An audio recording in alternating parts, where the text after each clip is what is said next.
अस्सलाम वालेकुम। क्या हाल है जनाब, खैरियत से आप लोग? कानून से आगाही हर शहरी का बुनियादी हक है। आज जो मेरे पास मामला आया और जो मशवरा उन्होंने मांगा मुझसे, उन्होंने यही बताया कि एक साहब मेरे पास आए, उन्होंने बताया कि भाई हम लोग जो है ना 4 भाई और 2 बहनें हैं। वालिदैन वफ़ात पा चुके हैं। तो उन्होंने कहा कि मैं वालिदैन की ज़िंदगी में ही बाहर मुल्क चला गया था, तो मैं वहीं था, तो मेरे वालिदैन तो उनकी यहाँ पर वफ़ात हो गई। उनके नाम, वालिद के नाम पे एक मकान है। उस मकान में 3 भाई हमारे जो है ना मेरे, वो कहते हैं रहते हैं। बाकी जो 2 बहनें हैं, वो उनकी शादी हो चुकी है, तो वो अपना अलग रहती हैं। काफ़ी अरसे से जो है ना वो, मैं भी अब चूँकि पाकिस्तान में शिफ्ट हो चुका हूँ और पाकिस्तान में रह रहा हूँ, तो मेरे भी अपने मसाइल हैं। मैंने कई दफ़ा भाइयों को कहा है कि भाई इस मकान में जो हमारा हिस्सा है आप हमें दे दें और इसको तक़सीम करें जैसे भी है इसको, लेकिन वो मुसलसल टाल-मटोल कर रहे हैं। तो अब मैं ये पूछना चाहता हूँ कि वो मेरी 2 बहनें भी हैं, वो भी अपना हिस्सा लेना चाहती हैं, लेकिन 3 भाई अब उस घर के अंदर अपनी फैमिलियों के साथ रह रहे हैं और वो हमें जनाब कोई भी ना हिस्सा दे रहे हैं हमारा, और ना कोई, बस आएँ-बाएँ शाएँ करके तो टाल-मटोल करते रहते हैं। तो इसी तरह वक़्त गुज़र रहा है। आप बताइए इसमें क्या किया जा सकता है? कैसे हम अपना इसमें से हिस्सा लें अब?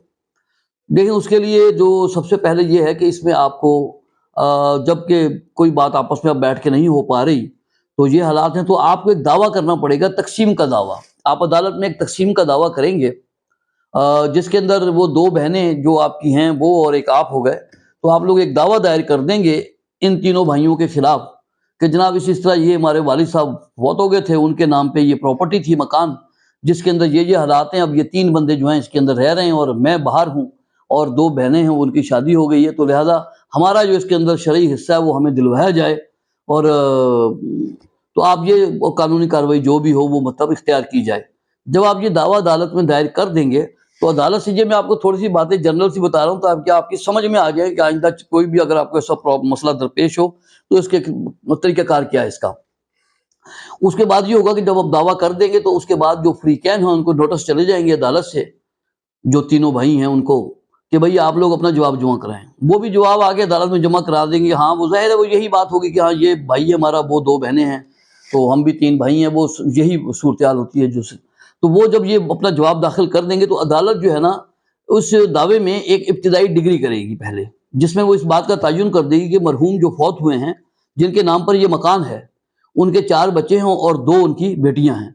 तो इसका एक वरासतनामा जो है समझ लेंगे, एक टाइप का ये समझ लें कि डिक्लेयर कर देगी, एक इब्तिदाई डिग्री कर देगी कि इसके ये लोग वारसान हैं। उसके बाद अदालत जो है एक वकील को कमीशन अपॉइंट करेगी, उसकी 10-20 हज़ार रुपये फीस मुकर्रर कर देगी, जो फ्रीकैन देंगे सारे भाई बहन जो हैं उसकी फीस देंगे। वो जो वकील है वो कमीशन जो अदालत अपॉइंट करेगी, अदालत उसको हदायत देगी कि आप मौके पे जाएं, उस मकान को देखें, उसके अंदर उसका नक्शा देखें, उसकी सारी तस्वीरें बनाएं और साथ में ये अदालत को ये राय दें वो मकान देख के कि क्या ये मकान जो है वो काबिल तक़सीम है, और दूसरा कि इसकी मार्केट वैल्यू क्या है, कि ये जो प्रॉपर्टी है ये प्रॉपर्टी डीलर से मालूमात करे या वो इर्द गिर्द से मालूमात करे, तो वो कमीशन जो है वो मौके पे जाकर उसकी बाजारी कीमत का अंदाजा लगाएगा कि भाई फर्ज कर लें वो 1 करोड़ की है। तो फिर जब वो देख आएगा तो जाहिर है कि उसकी रिपोर्ट यही होती है। नॉर्मली आप समझ लें कि 5 मरले का अगर मकान है तो उन्होंने यही कहना है कि ये 6 भाई बहनों में ये मकान तकसीम नहीं हो सकता, क्योंकि ना इसमें 6 किचन बन सकते हैं, ना 6 दरवाजे इंडिपेंडेंट हो सकते हैं, तो इंडिपेंडेंट पोर्शन नहीं हो सकते। इसका मतलब है फिर ये 6 में तकसीम नहीं हो सकता। तो फिर वो तजवीज़ यही देता है कमीशन कि जनाब इस मकान को बेचकर इनका हिस्सा दे दिया जाए, और मैंने जो मालूमात की है उसके मुताबिक इसकी बाजारी कीमत जो है वो 1 करोड़ रुपया है।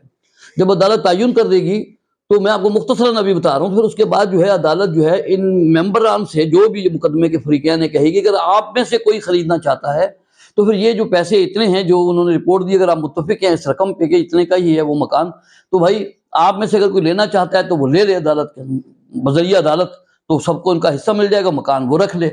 लेकिन अगर वो कहते हैं कि जो हमें किसी में इतनी सख्त नहीं है और हम ये नहीं खरीद सकते, हमारे में एक कोई बंदा ऐसा नहीं है जिसके पास इतने पैसे हों, तो फिर अदालत क्या करेगी, उसके बाद एक कोर्ट ऑक्शनर मुकर्रर करेगी नीलामी के लिए। उसके बाद उसकी कम से कम जो कीमत 1 करोड़ फर्ज करे तयन हो चुका है, अदालत जो है ना वो उसका पक्का तयन कर देगी, और वो जो कोर्ट ऑक्शनर होगा वो भी एक वकील होगा, उसकी भी एक फीस अदालत मुकर्रर कर देगी, जो इस सारे ज़ाब्ते के मुताबिक जो है वो इसकी नीलामी के अमल को इख्तियार करेगा। यानी वो अखबार में इश्तिहार देगा कि भाई ये मकान है और इसकी ये कीमत इसकी इतनी है, तो ये फलां तारीख को वहाँ पर ऑक्शन होगा, आप लोग मौके पर आ जाएँ। तो जो कोर्ट ऑक्शनर है वो भी एक वकील ही होता है। तो वो फिर जिस टाइम कोर्ट ऑक्शन के लिए वो प्रोसीजर मुकर्रर होगा, उस दिन लोग आएंगे, आने के बाद वो कीमत लगाएंगे, जो शख्स भी कम से कम कीमत का तयन कर दिया जाएगा कि जी 1 करोड़ है, 1 करोड़ से ऊपर तो बोली जा सकती है, नीचे नहीं हो सकती। तो जो सबसे ज्यादा बोली देगा उसके मुताबिक जो है ना वो फिर कोर्ट ऑक्शनर जो है वो एक कानूनी कार्रवाई करते हुए तो वो अदालत में उस बंदे को ले आएगा कि भाई इस बंदे ने इतने की ये बोली दी है और ये एक पे आर्डर भी इसने दे दिया इस रकम का।